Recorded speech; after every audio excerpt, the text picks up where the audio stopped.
Hi everyone, today I'll explain how data is sent in digital communication. In our world, almost everything like text, image, videos is converted into a binary data, which is made out of ones and zeros.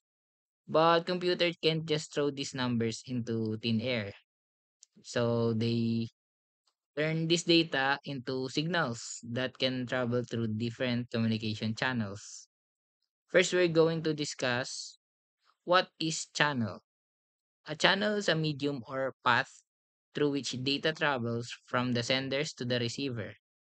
Think of it like a road for information.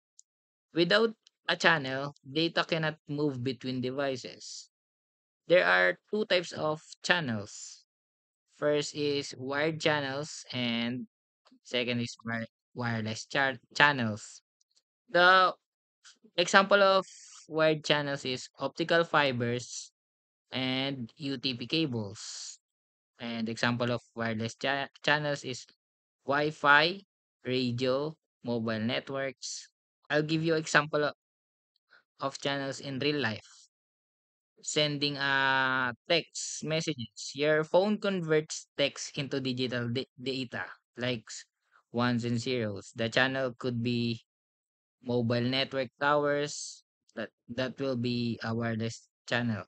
The next channel that can be used to travel text messages is fiber optic cables. And finally, in short, channel is a bridge that connect and carries digital signals from sender to receiver, either through wires or wirelessly. The next one is modulation. What is the what is modulation? Modulation is the process of changing a carrier carrier signal like a wave so it can carry information. Yung information yung ones and zeros. The the carrier wave is usually a high frequency wave. So modulation makes it possible to transmit digital signals efficiently over long distances para sa pag malalayo ma hindi siya di-disturb. Bakit kailangan natin ng modulation? To match the channel. Raw binary signals can't directly travel well through channels like air or optical fiber. So I'll give you example of modulation in real life.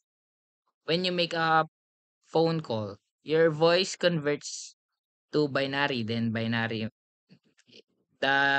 data will be modulated into a light that will transfer into optical cable tapos magta-transfer siya papunta sa Wi-Fi tapos magse-send siya dun sa may ka-call mo.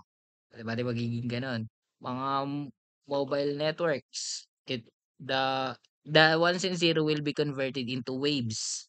Magiging waves siya para ma-send siya sa mga cellphones natin. In short, modulation equals packing data into a wave so it can travel through the channel. Demodulation naman equals unpacking the waves to get the original data back. The next one, I'll explain channel coding. What is channel coding? Channel coding is a process of adding extra bits to the transmitted data in order to detect and correct error that occurred during transmission. Think of it as a giving your messages a protective shields against noise, interference, or data loss in the channel. The next is source coding.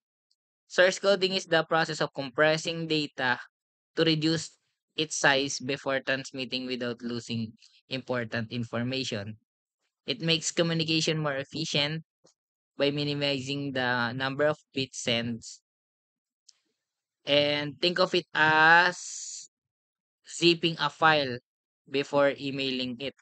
Bari iko-compress mo siya. For example, 'di ba yung ones and zeros, katulad nung binigay sa videos na references, yung 512 na bits magiging 19 bits kasi kinompress siya, bale magiging gano'n.